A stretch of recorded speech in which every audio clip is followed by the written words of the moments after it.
It started with a tremor, you know? A tiny shift in the foundations of my life, barely even noticeable at first. Then, the shaking got worse. Not the actual earth, but everything I'd built on it. One by one, the pillars of my life just started to crumble. My career, which was so much of my identity and security, just evaporated. Poof. Left this huge void, and an even bigger financial hole. Relationships I'd leaned on, trusted in, they fractured under the strain. Those connections frayed until they just snapped, and suddenly I was adrift, so incredibly lonely. Even my health, something I'd always taken for granted, started to fail me, a constant, unwelcome reminder of how fragile I really was. In what felt like no time at all, everything I knew, everything that made me me, was stripped away. I was just standing in the rubble, a stranger to myself, surrounded by this deafening silence of loss. It wasn't just a rough patch. It felt like my whole self was being annihilated. And in that profound emptiness, in that desperate, aching silence where my own voice was too choked with grief to even make a sound, I was forced to listen. I mean, I had to listen, like my life depended on it. Because, in a lot of ways, it did. Now, this isn't a story about some booming voice from the sky or a burning bush. Not at all. This is the story of how, in the deepest, darkest pit of loneliness and pain, when I'd truly lost everything, I found out that God doesn't always shout in the thunder. Sometimes, actually, a lot of the time, He whispers. He whispers in the silence, in these gentle, tiny impressions that, if you're still enough to notice, can guide you right through the most violent storm. This is how I learned to hear Him. Before all this hit, my life was, well, it was full.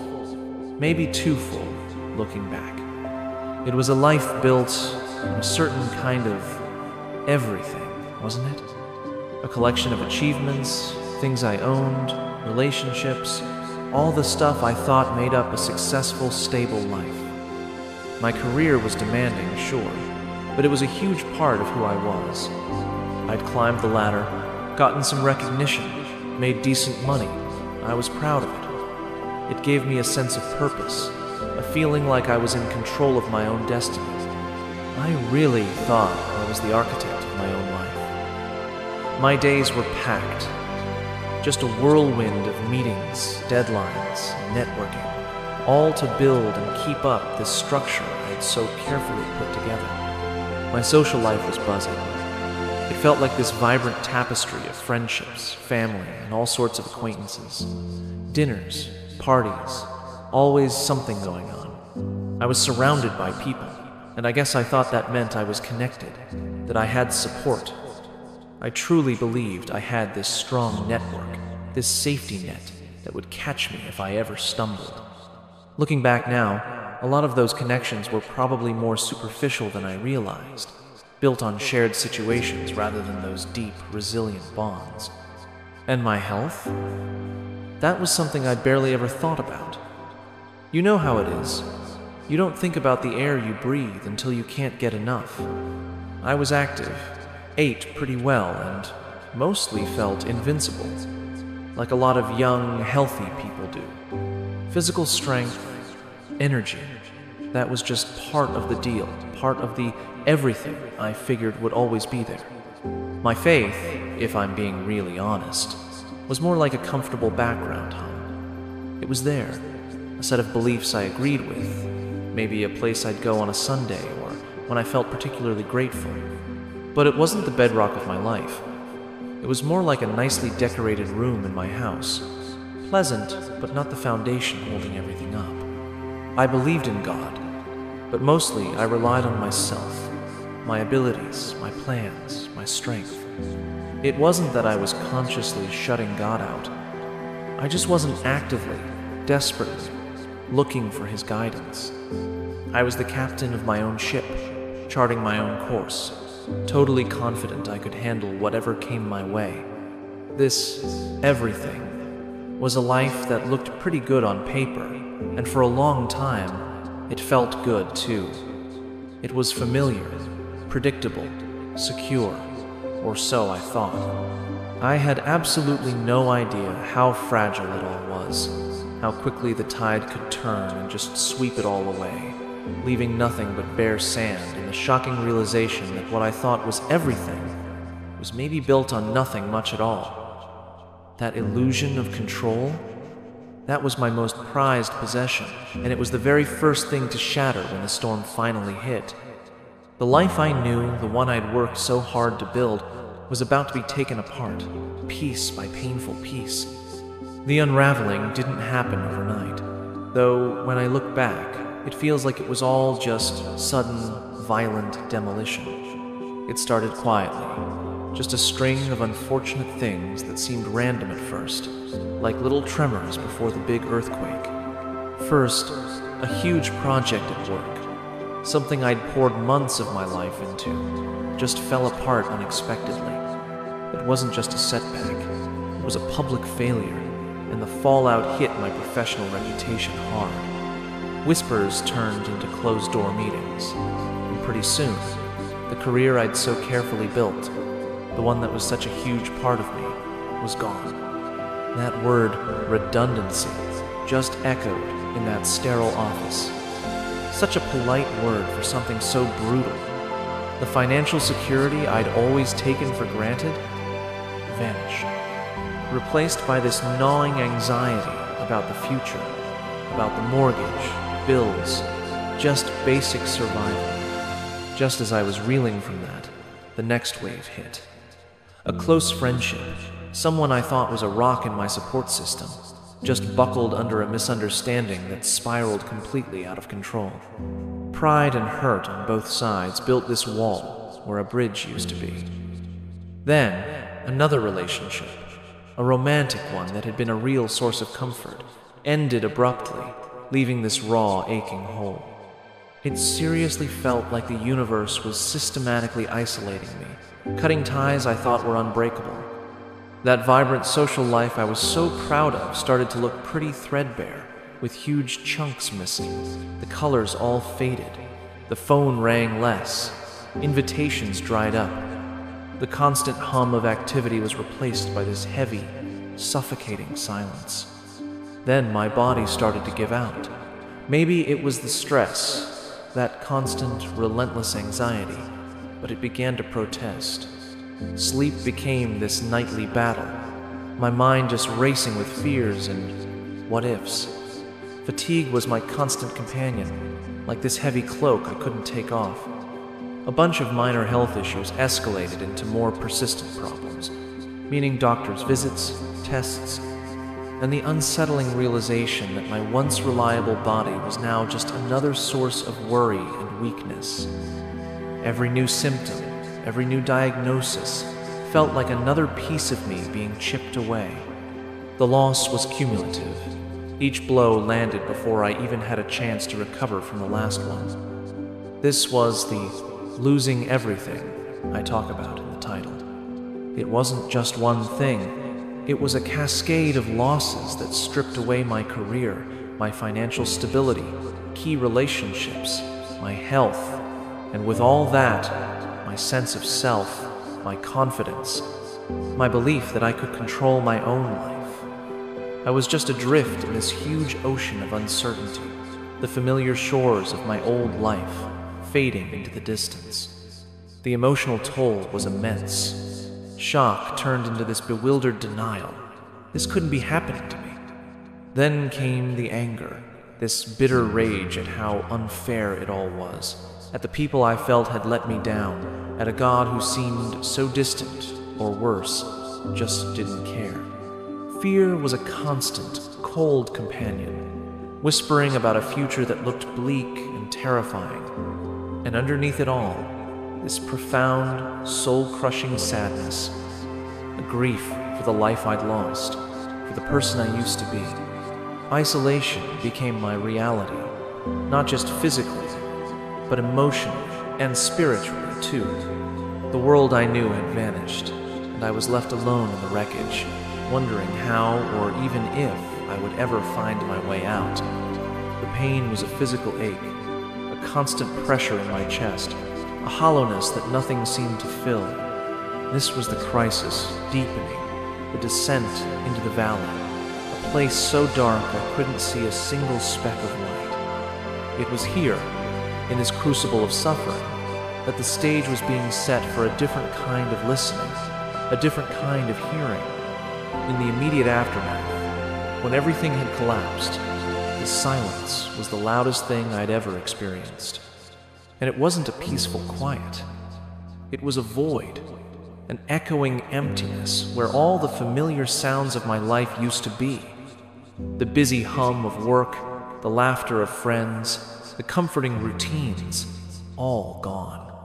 And in their place, this vast, unnerving stillness, my own thoughts, usually a whirlwind of plans and analyses, now just circled like vultures, picking at the bones of my despair. And God?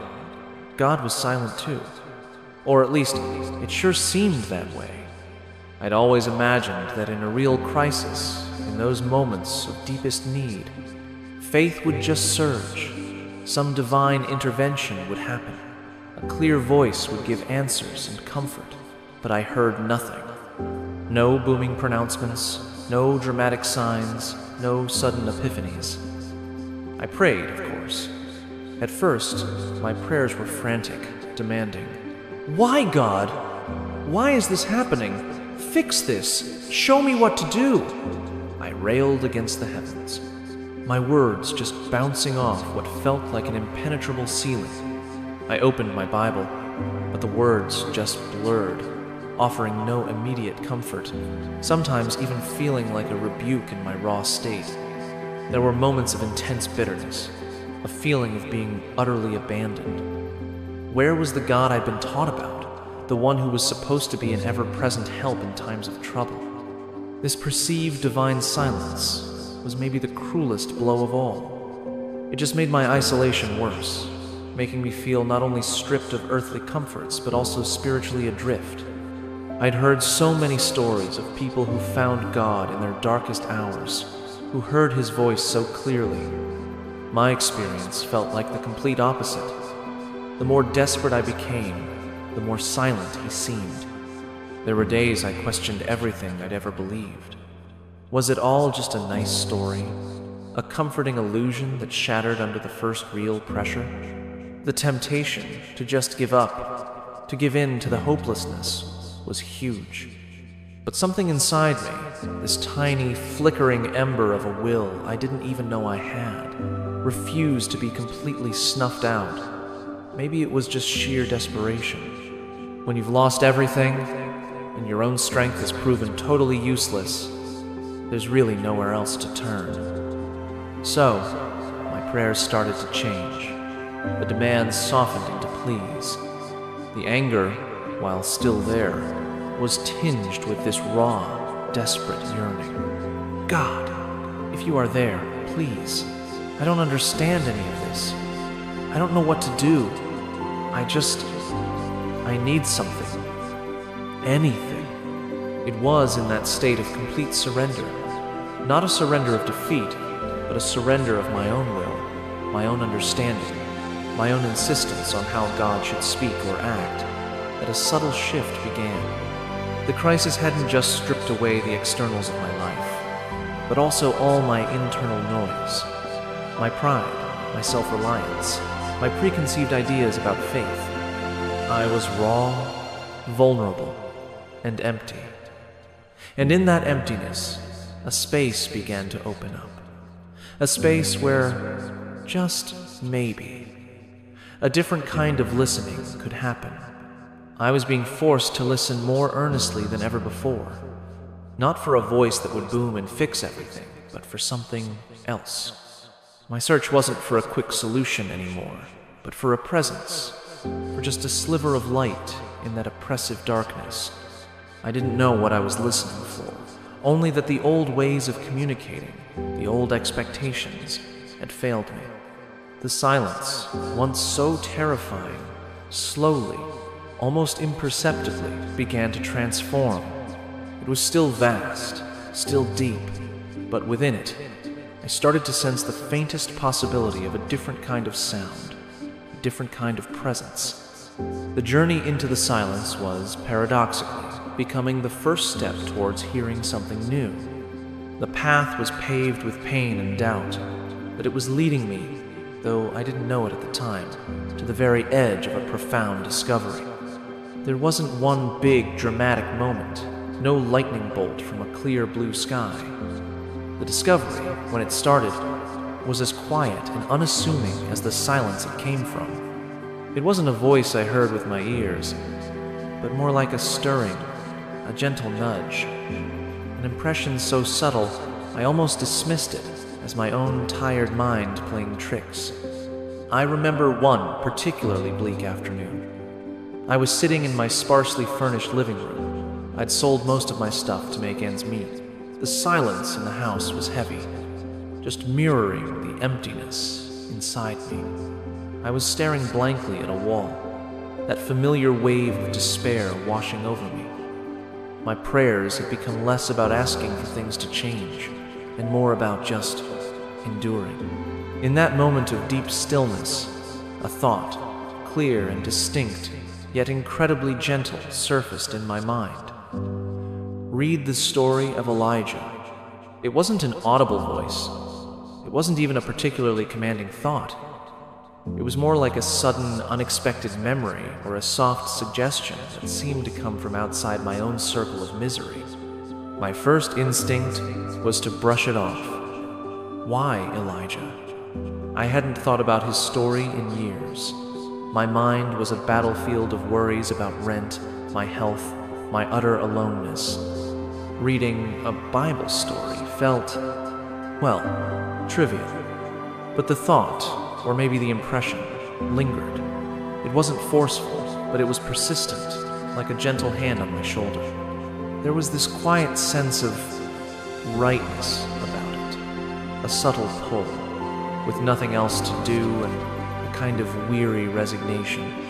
I found an old Bible, its pages dusty and unfamiliar. I fumbled through the Old Testament until I found the first book of Kings. I read about Elijah's dramatic showdown with the prophets of Baal, his incredible victory, and then his crushing despair and how he fled into the wilderness.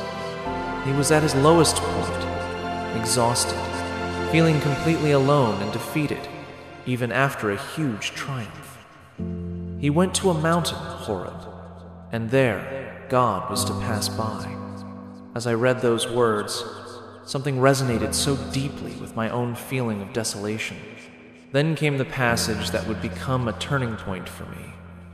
Then, a great and powerful wind tore the mountains apart and shattered the rocks before the Lord, but the Lord was not in the wind. After the wind, there was an earthquake, but the Lord was not in the earthquake. After the earthquake came a fire, but the Lord was not in the fire. And after the fire came a gentle whisper, or as some translations say, a still, small voice, a gentle whisper, not in the thunder, not in the earthquake, not in the fire, all the dramatic things I had been looking for, pleading for, but in a whisper. It was as if a tiny light had been switched on in a huge, dark room. The words on the page seemed to lift, to breathe. This wasn't just some ancient story. It felt like a direct, personal message, a quiet answer to my unspoken questions about how God speaks.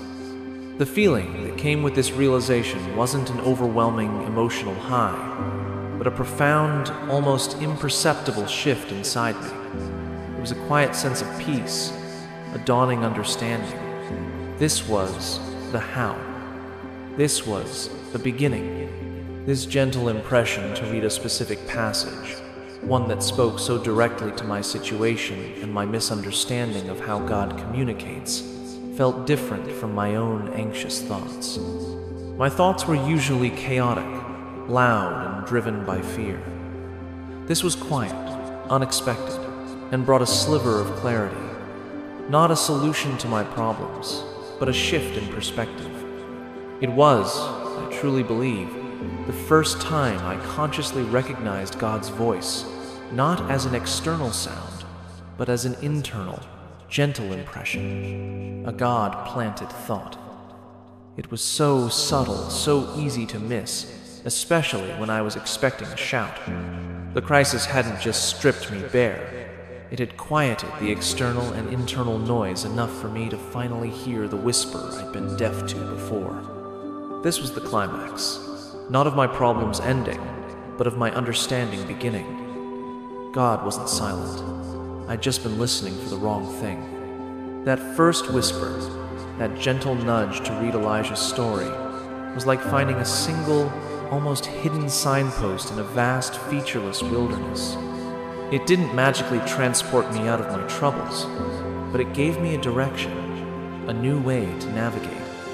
The storm of my circumstances still raged, but now I had this glimmer of understanding that guidance might not come like a rescue helicopter with a blaring siren, but more like a subtle current felt just beneath the waves. Learning this new language of gentle impressions was a slow, tentative process. It was filled with doubt and second-guessing, but also with these quiet moments of affirmation. It took a conscious effort to cultivate stillness, to really pay attention to the more delicate movements of my spirit, instead of just the clamor of my anxieties.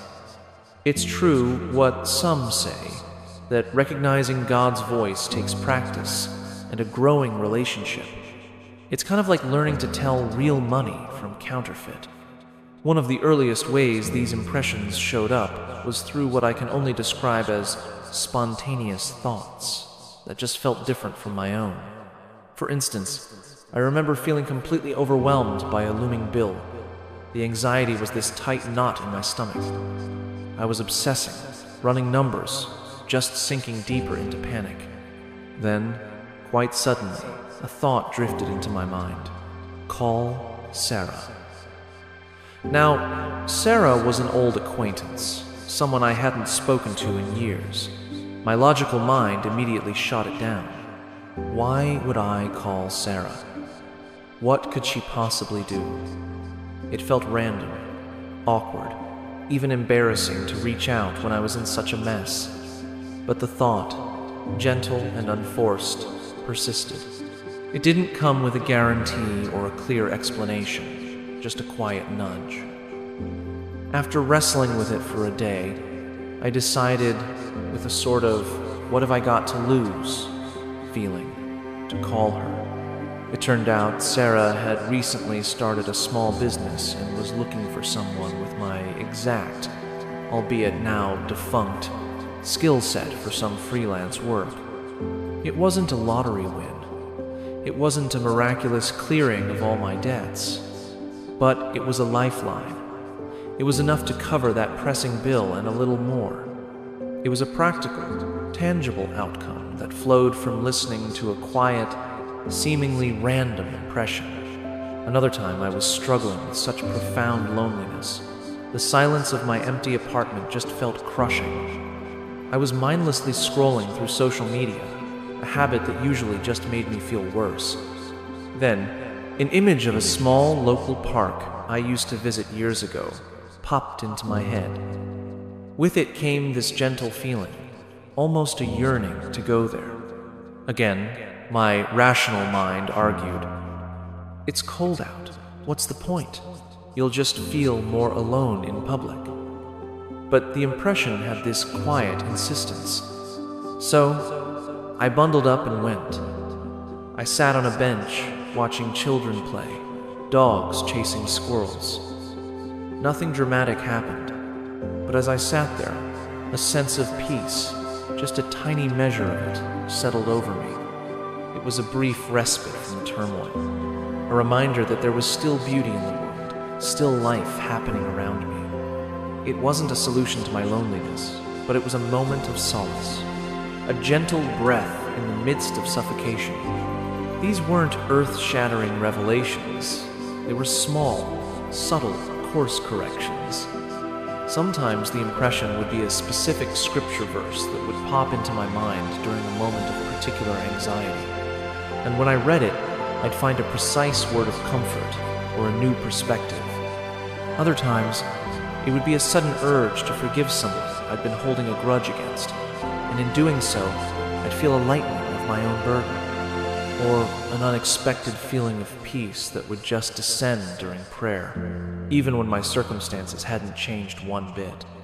The key was learning to distinguish these gentle nudges from the cacophony of my own fears, desires, and just the general noise of the world. God's impressions, I started to notice, had certain characteristics. They were rarely demanding or panicked. They often felt unexpected, sometimes even a little illogical to my stressed mind. Yet they carried this quiet authority, an underlying sense of peace or rightness, even if they pointed towards something difficult. They didn't always make immediate sense, but when I acted on them, they often led to a small step forward, a tiny easing of the pressure, or a much-needed shift in my internal landscape. It was like learning to tune a radio to a very faint station. It required patience, focus, and a willingness to filter out the static.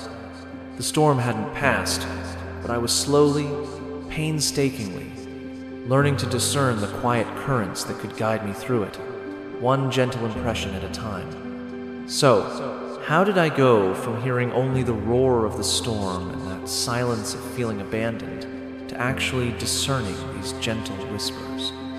What were the practical steps, the shifts in perspective that let this new kind of communication happen? This is the here's how part, though it's less a rigid formula and more like a description of a path. I kind of stumbled along a path that, looking back, had some pretty consistent features. First, and this is probably the most crucial, was cultivating stillness. The crisis itself forced an external stillness on Menojob to rush to, fewer social things. But I had to learn to cultivate an internal stillness. My mind was a frantic hornet's nest of fear and worry. I had to intentionally create moments of quiet, even if just for a few minutes each day. This wasn't about emptying my mind in some new agey way, but about deliberately pausing that frantic internal monologue. Sometimes this meant just sitting quietly, focusing on my breath and consciously trying to hand over my anxieties one by one. Other times, it was a walk in nature, intentionally paying attention to the sights and sounds around me instead of the turmoil inside. To hear God's voice, it really helps to prioritize stillness and rest. Find a quiet spot and just be thankful. Some have taught that God often reveals himself to individuals in private, generally without noise or tumult. Distractions and noise fill our world, making it tough to hear his voice if we don't make that time and space. Second, I had to redefine my approach to prayer and scripture. My early prayers, like I said, were mostly demands. They slowly transformed into conversations, often one-sided outpourings of my pain and confusion, but conversations nonetheless. I learned to be brutally honest with God, to just pour out my heart without trying to sound good. As for scripture, instead of digging for quick fixes or dramatic pronouncements, I started to read more slowly, more reflectively, asking for understanding rather than just information. Sometimes, a single verse or story would just seem to stand out, almost shimmering on the page, speaking directly to what I was going through. God often speaks through his word, using it as a foundation for communication. Third, I learned how important it is to pay attention to spontaneous, positive, and aligning thoughts and feelings. This is where those gentle impressions really came into play. A thought that seemed to just drop in, an unexpected feeling of peace in the middle of chaos, a sudden urge to do something kind or constructive. These became candidates for divine communication. A key filter was whether these impressions lined up with principles of love, kindness, forgiveness, and wisdom found in Scripture. God's voice, I learned, will be wiser, more loving, and more healing than our own often self-centered or fear-based thoughts. It invites and entices to do good. Fourth, patience and persistence were so vital. There were many days, even weeks, when I felt like I heard nothing, when the silence returned, or when my own internal noise just drowned everything out. It was so tempting to think it wasn't working, that I'd imagined those earlier whispers.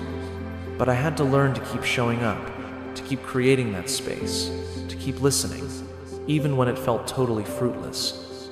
Hearing from God is often more of an art than a science, a lifelong walk that you have to value and practice. There can be seasons of silence and doubt, but these often come before breakthroughs. Fifth, and this is something I'm still working on, was learning discernment. This is maybe the trickiest part. How do you know if an impression is from God, your own subconscious, your anxiety, or even something negative? This is where that relationship aspect becomes so crucial. The more familiar you become with God's character, His kindness, His wisdom, His peace, the easier it becomes to recognize His voice.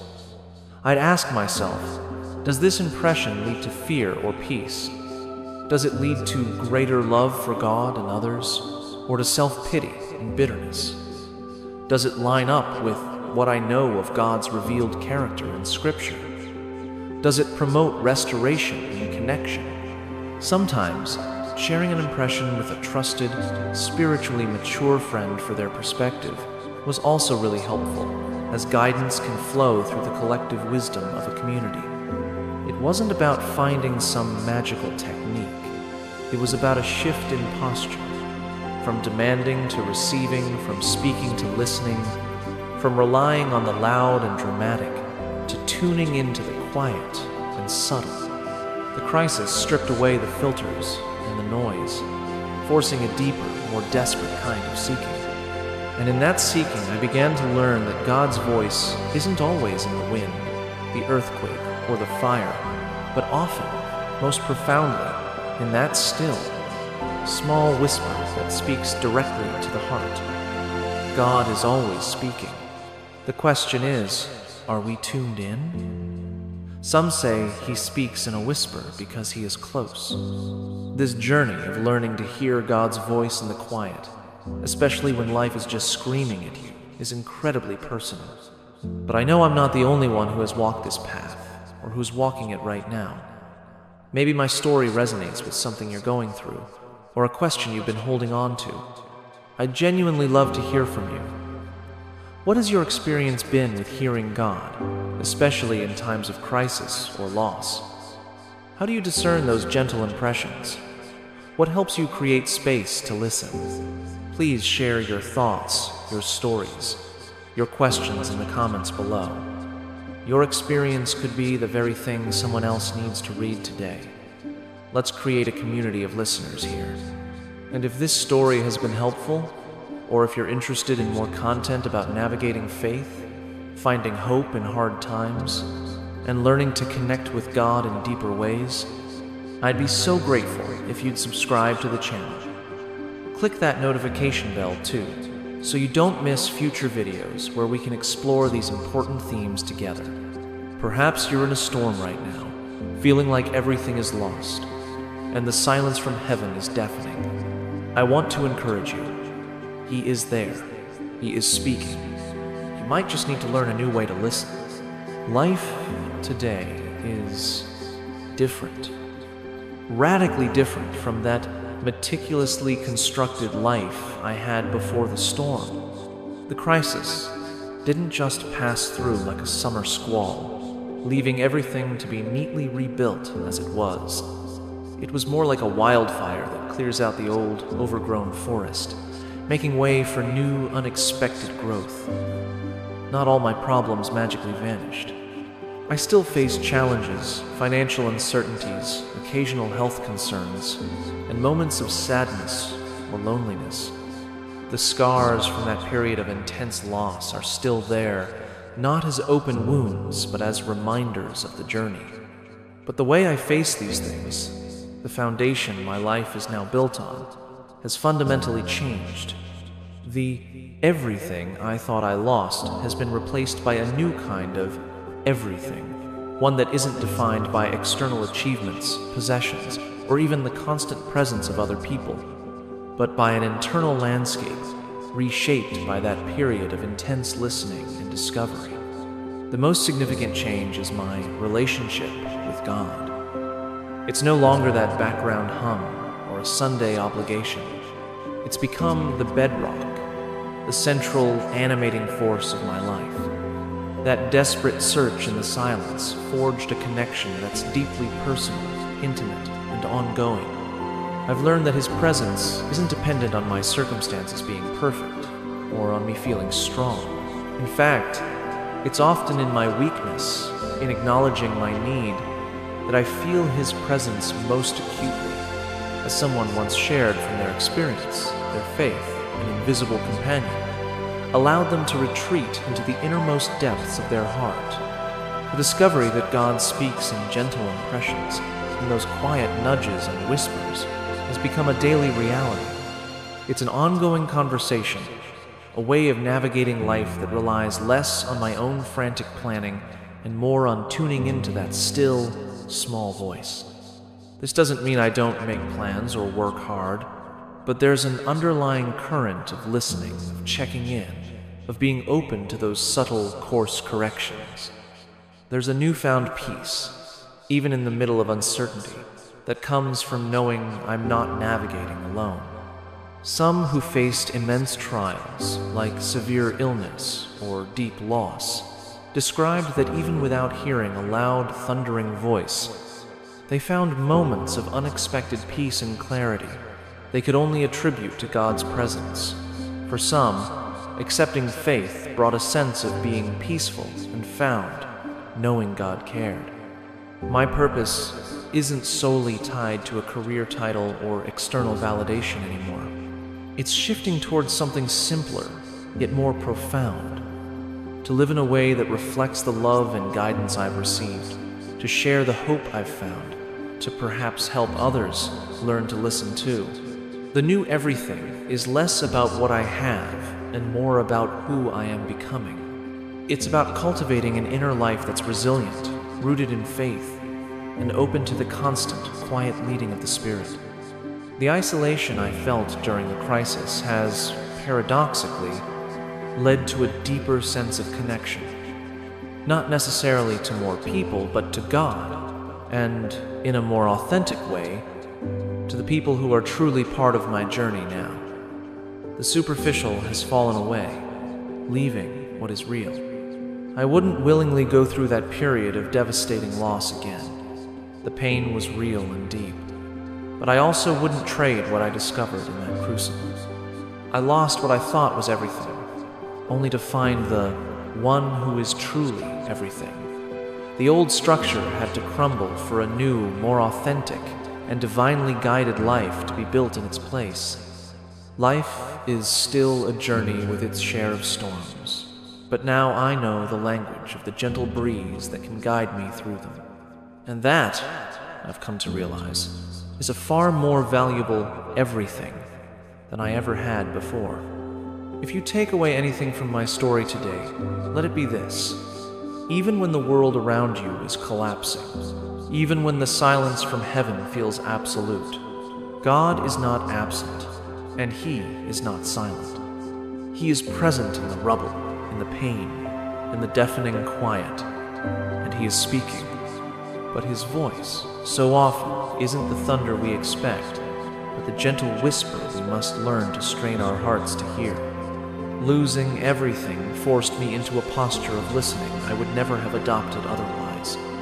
It stripped away the noise, the distractions, the self-reliance, and in that raw, vulnerable space, I began to discern the subtle, loving, guiding impressions of the Spirit. These gentle whispers didn't magically erase my problems, but they provided comfort, direction, and a profound sense of presence that has become the anchor of my life. They taught me that divine guidance isn't always a dramatic intervention, but often a quiet, moment-by-moment leading. Crisis can be a fierce teacher, but its lessons can be transformative if we allow ourselves to be still enough to learn them. If you are in a storm, if you feel like you've lost your way, I encourage you to lean into the silence, not with fear, but with a desperate, earnest hope. Quiet your own inner turmoil as best you can. Open your heart. Pay attention to the unexpected thoughts that bring peace, the scriptures that suddenly illuminate, the quiet nudges towards kindness or courage. It takes practice, patience, and a willingness to trust what is subtle and often unseen. God meets us in our darkest moments, often in ways we least expect, but always with love and purpose. He doesn't always calm the storm around us, but He will always offer to calm the storm within us, guiding us through with His gentle, persistent voice. May you learn to hear His whispers, and in hearing them, find your way through whatever storm you face. Thank you for listening.